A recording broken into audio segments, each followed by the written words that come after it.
Alguma vez você percebeu que sua cabeça começou a voar, ou as coisas ao redor começou a girar, ou no meio da madrugada, ou mesmo quando acabei de acordar, de repente parece que o mundo começou a girar e parece que não está parando? Se já aconteceu isso com você, esse vídeo é para você. Olá, sou o Jefferson Takehara, sou médico otorrinolaringologista e hoje vim falar sobre as tonturas, mas as tonturas causadas pelo labirinto. Mas antes de continuarmos falando sobre as tonturas, dê o seu like, se inscreva no canal e ative o sininho para não perder nenhum dos nossos vídeos. Mas afinal, o que pode estar acontecendo quando de repente temos a sensação que nós não estamos no nosso chão, a cabeça flutuando ou até mesmo rodando, e consequentemente desse movimento, começa a ter aquelas sensações de desconforto, de dor de cabeça, até de ânsia de vômito durante as crises. Esse tipo de tontura normalmente é causado por uma estrutura chamada labirinto. E o que é o labirinto? Labirintos são dois sensores que vão dar o posicionamento da cabeça e eles ficam um a cada lado dentro da região dos ouvidos. Na verdade, dentro do osso chamado mastoide, que também abriga as estruturas de audição. E por isso que muitas vezes, numa crise de labirintite e de tonturas causadas pelo labirinto, temos sintomas de audição, seja a sensação do ouvido fechando, te tampando, aquela sensação de serra, como também aqueles apitos com volume maior, aquele som agudo que parece incomodar para escutar ou até mesmo para entender a conversa das pessoas. E o que vai acontecer? O labirinto ele tem estruturas que vão dar a sensação se eu estou parado, se eu estou em movimento, seja no carro, no elevador, e também se a nossa cabeça está tendo algum movimento, quando nós mexemos o pescoço ou quando nós viramos a nossa cama. O grande problema é que eles têm que trabalhar em sincronia. E se cada labirinto fizer uma informação diferente, essas informações entram em conflito e nos dá a sensação de instabilidade, de que eu estou caindo, que eu estou fora de posição ou que o mundo não está firme. E isso é a principal queixa de quem está tendo uma crise de labirintite ou também chamada de vestibulopatia periférica. Graças ao labirinto, ele vai dar também aonde estão as estruturas da nossa cabeça. Graças ao labirinto, sabemos que quando nós estamos com um garfo na boca, acertar com precisão esse garfo e levar o alimento na nossa boca, porque ele sabe onde é que está a nossa boca. Graças ao labirinto, quando nós fazemos um movimento circular para olhar ao redor, quem vai estabilizar a imagem é o labirinto que vai regular o posicionamento dos olhos para podermos ter uma imagem mais estável. Diferente de quando a gente pegar o seu celular e fazer uma gravação rapidamente, nós não vamos ter o labirinto para estabilizar a imagem, dando aquela sensação de imagem corrida ou até mesmo trepidada. Isso também é fundamental em animais, principalmente aqueles que vão caçar, para poder saber o momento certo de conseguir fazer o bote e abocanhar sua presa, por exemplo, na natureza, quando o leão ataca ou quando a cobra se prepara para o seu bote. Esses animais utilizam o labirinto para ter mais precisão no seu ataque e conseguir obter o seu alimento. Outras estruturas que nos dão um posicionamento do nosso corpo são os nervos proprioceptores, os nervos da região do pescoço, que nos dão a sensação que estou mexendo na minha cabeça, e isso vai corroborar com as informações do labirinto, isso nos dá uma sensação de mais equilíbrio, e por isso que pacientes que têm problemas na região da coluna, de papagaio, hérnia de disco, ou problemas na região cervical da coluna, na região do pescoço, também podem ser afetados com sensação de desequilíbrio parecidas com labirintites. E o outro órgão responsável também para dar essa orientação é a nossa visão. Por isso que muitas vezes a sensação é que a visão ficou embaralhada ou que quando enxerga um objeto está tudo girando à nossa volta.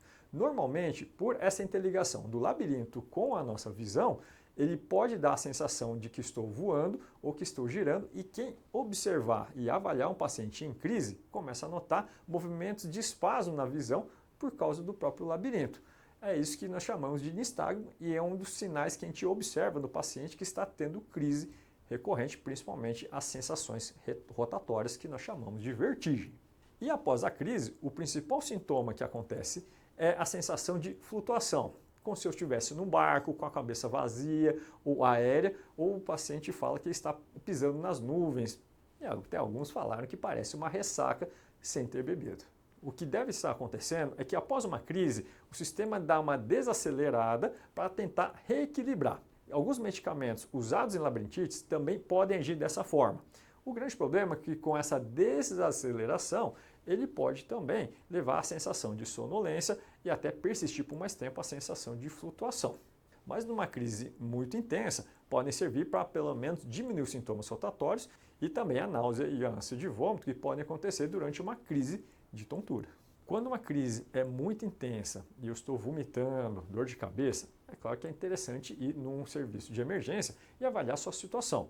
Também situações neurológicas e cerebrais também podem causar isso e por isso que uma avaliação com o médico numa fase de crise é importante para descartar coisas mais graves, seja de questões de funcionamento cerebral, como por exemplo derrames, como também às vezes baixo fluxo de sangue, como por exemplo no estreitamento dos vasos que levam sangue para a cabeça, levando às tonturas ou até mesmo a desmaios.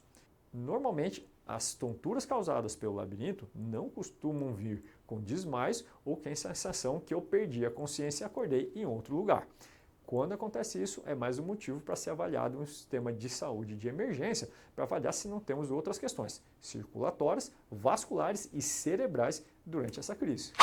E em relação às tonturas causadas pelo labirinto, devemos atentar por 3 principais causas.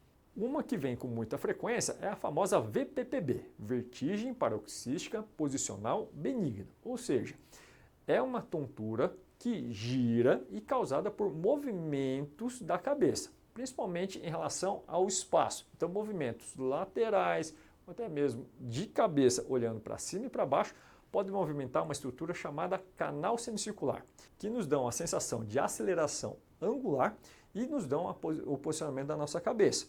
Se eles estão ativos sem ter nada em movimento, isso nos dá a sensação que eu estou girando e é uma causa de muito desconforto durante a crise. O que vai acontecer é que nas estruturas vizinhas chamadas sacro e utrículo, que são responsáveis pela sensação do elevador ou do acelerar de carro, ele vai medir a inércia em relação aos movimentos horizontais e verticais, contém pedrinhas que conforme a cabeça também for mexendo, ela também vai dar uma sensação de posicionamento. Se essas pedrinhas se descolam e entram dentro dos canais, eles vão dar uma sensação de rotação contínua sem parar. Isso é a principal causa quando as tonturas são rotatórias, quando tudo está girando.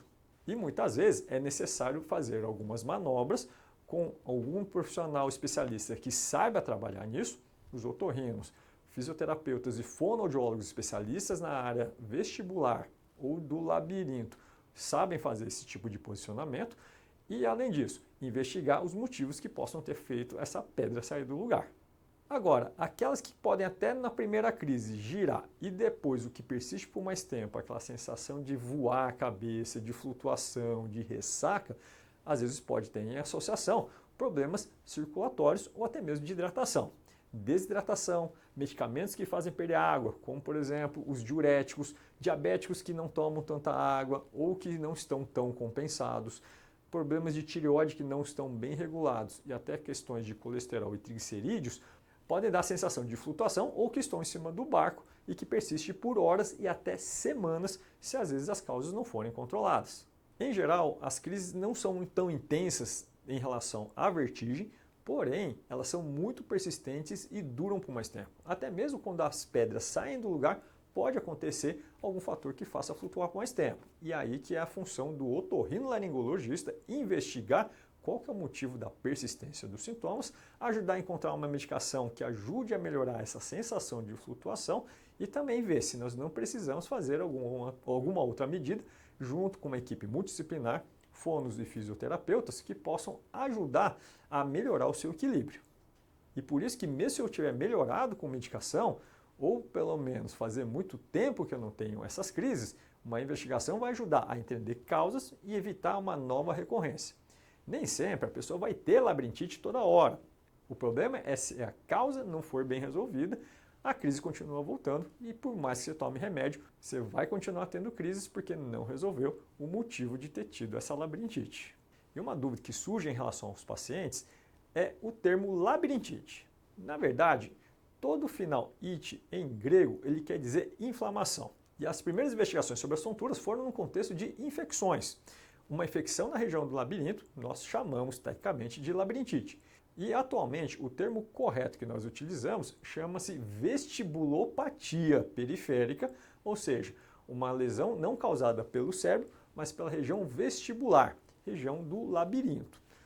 O problema maior, que chama vestibulopatia, é muito difícil para a população e é um termo que já se consagrou entre as pessoas. Então, por isso que para as pessoas entenderem melhor, a gente utiliza o termo popular de labirintite, mesmo não sendo tecnicamente, às vezes, a questão academicamente correta. Mas para a população em geral entender que isso pode fazer parte de um esquema de tontura e que precisa ser resolvido as causas, é importante que as pessoas entendam essa mensagem. E se você quer aprender mais sobre como cuidar da sua saúde, se você gostou desse vídeo, dê o seu like, se inscreva no nosso canal e ative o sininho para não perder o nosso próximo vídeo. Até mais!